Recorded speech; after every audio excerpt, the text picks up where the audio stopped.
काटोल विधानसभा क्षेत्रामध्ये आपले पोस्टर गाजत आहे, काय सांगावं?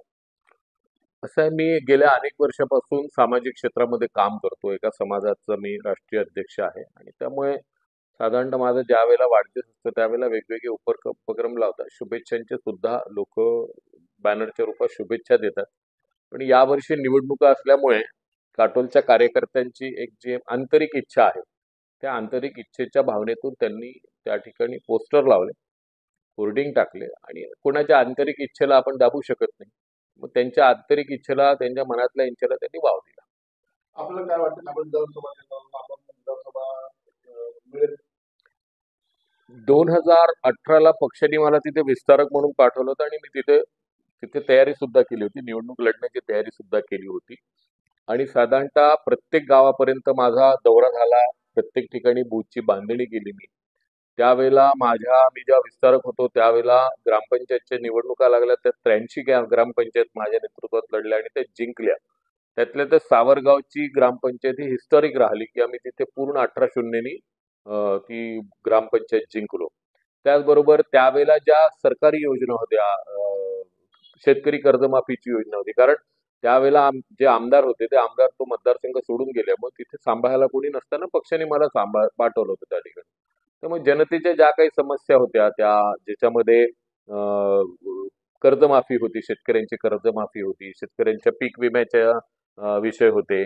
त्याच्यानंतर त्या ठिकाणी इमारत बांधकाम कामगारांचे मोठमोठे कॅम्प लावून आम्ही 7-8 हजार लोकांना साहित्य सुद्धा दिलं होतं. काटोल विधानसभा क्षेत्रामध्ये मोठ्या प्रमाणात आदिवासी जे राहतात तिथे वन हक्क जमिनीचे प्रश्न होते, तर त्या प्रश्नाच्या संदर्भात तिथल्या स्थानिक एसडीओशी चर्चा करून आम्ही त्यांचे अहवाल बनवून सुप्रीम कोर्टामध्ये जी केस आहे तिथे सुद्धा पाठवली होती. अनेक ठिकाणी पंतप्रधान आवास योजनेच्या माध्यमातून सुद्धा आम्ही घरं मिळवून दिले होते. साधारणतः 40 ते 50 करोड रुपयाचा विकास निधी पण त्यावेळेला पालकमंत्र्यांच्या माध्यमातून मी मिळवून दिला होता. सिंचनाचे प्रकल्प सुरू केले होते. अशा अनेक गोष्टी त्या 1-1.5 वर्षाच्या काळामध्ये आम्ही केल्या. एक प्रकारे भारतीय जनता पार्टीला आमदार नसल्यामुळे एका आमदाराच्या भूमिकेतच मी त्यावेळेला होतो. त्यावेळेला माझा क्लेम होता, पण परिस्थिती बदलल्यामुळे मला तिकीट मिळाली नाही. तर मग मला असं वाटतं की माझा तो क्लेम अजूनही आहे. पण निर्णय मी घेऊ शकत नाही. पक्ष जो निर्णय घेईल माझ्या बाबतीमध्ये, तो आज माझी इच्छा असो की नसो, निर्णय शेवटी पक्षाला घ्यायचा आहे. आणि मला असं वाटतं की पक्ष माझ्या फेवरला यावेळेला निश्चितपणे त्या ठिकाणी निर्णय घेईल, अशी माझी खात्री आहे. 5 वर्ष आधी पण 2 जागी तिकीट आपलं म्हणजे येणार होतं. त्याच्यानंतर 2 जागेवरून पण आपल्याला थोडंसं म्हणजे थांबवण्यात आलं. तर काय प्रकरण, काय प्रकार? नाही, राजकारणामध्ये परिस्थितीजन्य निर्णय घ्यावे लागतात आणि ती परिस्थिती कदाचित त्यावेळेला पक्षाला अनुकूल असेल नसेल मला माहिती आहे किंवा माहिती नाही, किंवा पक्षाच्या वरिष्ठ नेत्यांच्या डोक्यामध्ये काय होतं हे मला माहिती नाही. पण मला असं वाटतं की यंदा जी आहे समीकरणामध्ये सुद्धा मी बसू शकतो काटोलमध्ये. आणि मला असं वाटतं की यावेळेला पक्ष जो आहे, पक्ष जो मला संधी देण्याची दाट शक्यता असं माझं मत आहे. पण निर्णय जो आहे तो पक्ष घेणार आहे. यंदा लोकसभेचं थोडंसं एनडीए घसरलेलं आहे. आता विधानसभेमध्ये आपली काय भूमिका आहे? दोनही निवडणुकांना आपण एकत्रितपणे पाहू शकत नाही. याचं कारण असं आहे की दोन्ही निवडणुकांचे समीकरण वेगळे असतात. यावेळेला लोकसभेची निवडणूक सुद्धा मोठ्या प्रमाणात स्थानिक मुद्द्यावर झालेली आहे आणि राष्ट्रीय मुद्द्यावर पण झालेली आहे. स्थानिक मुद्द्याचे जे विषय आहेत ते विरोधात काही प्रमाणात गेले, पण राष्ट्रीय मुद्द्याचे विषय आहेत त्याच्यावर लोकांनी मतदान केलं आणि निवडणूक आम्ही फार मोठ्या फरकाने हारलेलो नाहीये. तर मग दोन्ही प्रकारचे विधानसभा ही निश्चितपणे स्थानिक जी आहे, स्थानिक मुद्द्यांवर आहे. आणि माझ्याकडे जी माहिती आहे ती अशी आहे की बघ त्या ठिकाणी प्रस्थापितांच्या विरोधात जे आहे ते मत प्रवाह आहे.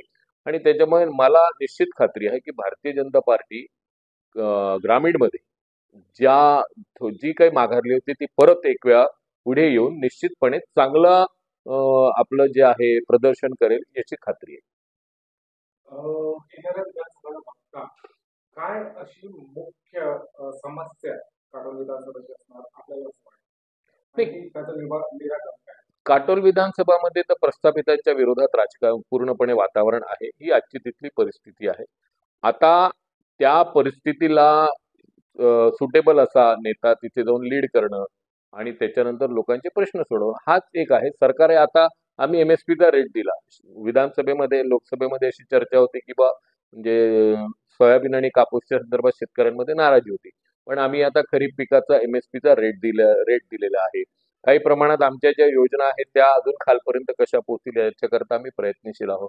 त्याच्यामुळे निश्चितपणे जे काही मुद्दे आहेत तिथे ऍड्रेस करून काटोलच नाही संपूर्ण महाराष्ट्रामध्ये ऍड्रेस करून त्याच्यावर ओव्हरकम करून आम्ही येऊ. याचं कारण असं आहे की आपण विधानसभा पण आकलन केलं तर साधारणतः एक 70 ते 80 विधानसभेमध्ये भारतीय जनता पार्टी फार मोठ्या मार्जिननी समोर आहे आणि जिथे मागे आहे त्या ठिकाणी खूप मोठ्या मार्जिननी मागे नाही आहे. कुठे 2,000 कुठे 4,000 कुठे 5,000.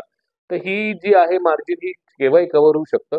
तर मग मला असं वाटतं की लोकसभेचे आराखडे हे विधानसभेला लागू पडू शकत नाही आणि त्याच्यामुळे निश्चितपणे कॅन्डिडेटकडे पण लोक पाहतात. निश्चितपणे स्थानिक मुद्दे पण त्या ठिकाणी येतात. काम करणारे जे आहे कार्यकर्त्यांच्या मनोभूमिका सुद्धा प्रत्येक निवडणुकीमध्ये बदलत असतात.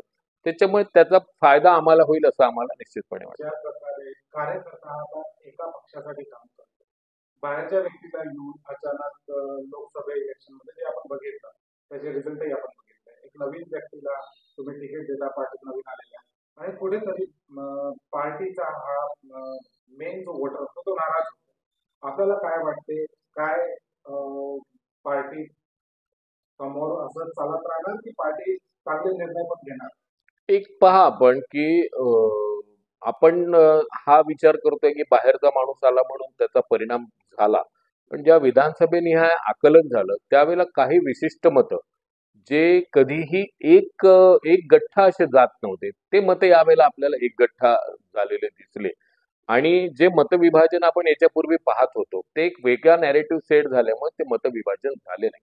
म्हणजे आपण ग्रामीणचा विचार केला नागपूर ग्रामीणचा तर मागच्या वेळेला मतविभाजन हे 70,000 मतांचं होतं आणि यावेळेला मतविभाजन हे 20,000 मतांचं झालं आणि तेच 50,000 मतं हे आपल्याला जे आहे 50 ते 60,000 मतं हे आपल्याला बॅकफुटवर घेऊन जाताना दिसले. तर मग भाजपचा मतदार असा कुठे गेला असं कुठे चित्र फार कमी आहे. हा कामठी, सावनेर आणि काटोल हा क्षेत्र जर आपण पाहिलं तर भाजपा कुठेतरी भाजपा कार्यकर्ते नाराज होते. ते नाराजी जी आहे पहा कार्यकर्ता खुश असणं नाराज असणं हा त्याचा अधिकार आहे आणि त्यांनी तो बोलायलाच पाहिजे. पण ती जी नाराजी आहे ती मतपेटीपर्यंत गेली की नाही गेली हा महत्वाचा विषय. आता मतपेटीपर्यंत ती नाराजी गेली नाही असं आमचं आकलन आहे. याचं कारण असं आहे की त्या प्रमाणामध्ये तसे निकाल नाही लागले. प्रत्येक विधानसभा क्षेत्रवाईज पाहतो. परंतु एक गठ्ठा मतं काही विशिष्ट लोकांचे हे जे आहे हे गेल्यामुळे त्याचा परिणाम आम्हाला भोगावा लागला. कारण आमचे मतं असे फार कमी नाही झाले कुठे. विरोधकांचे मत व्होट डिस्ट्रीब्युशनमुळे विरोधकांच्या मतामध्ये वाढ दिसली पण आमच्या मतामध्ये कमी दिसले नाही. म्हणजे मागच्या लोकसभेचे पण आकडे तुम्ही पहा आणि या लोकसभेचे पण आकडे पहा तर भारतीय जनता पार्टीचे मतं कमी नाही झाले विरोधकांचे वाढले. कारण मतांचं विभाजन जे व्हायचं ते यावेळेला एक गठ्ठा मतं ट्रान्सफर झाल्यामुळे एक नॅरेटिव्ह सेट झाल्यामुळे ते गेले आणि त्याचा परिणाम आहे. सर, एकनाथ खडसेची जी चर्चा आहे भाजपमध्ये प्रवेश करण्याची त्यामागे काय कारण आहे सर आणि सत्य आहे खोटं? असा हा प्रदेश स्तरावरचा विषय आहे आणि मला वाटतं आमचे नेते त्याचं उत्तर देऊ शकतील कारण त्या स्तरावरचा मी काही अजून कार्यकर्ता झालेलो नाही. त्यामुळे याचं उत्तर आमचे प्रदेशाध्यक्ष किंवा आमचे जिल्हाध्यक्ष देऊ शकतील. ज्या प्रकारे पार्टीचा यावेळेचा निर्णय हा काटोल विधानसभासाठी आपल्याकडे झुकाव जास्त दिसून येतो, काय आपली तयारी असणार?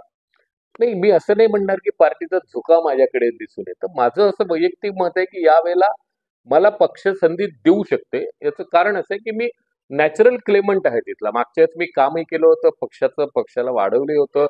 जनमत माझ्या बाबतीतही चांगलं आहे आणि त्याच्यामुळे मी नॅचरल क्लेमंट आहे आणि तयारी अशी आहे की जनतेच्या मनात आपण असेल तर जनताच निवडणूक लढते. जनतेचे विषय सोडवायचे. आजच मी जिल्हाधिकाऱ्यांना काटोल सभा क्षेत्रातल्या शेतकऱ्यांना घेऊन एक निवेदन दिलं की बा पीक विम्याची रक्कम देण्यात यावी. हे जनतेचे विषय आहेत.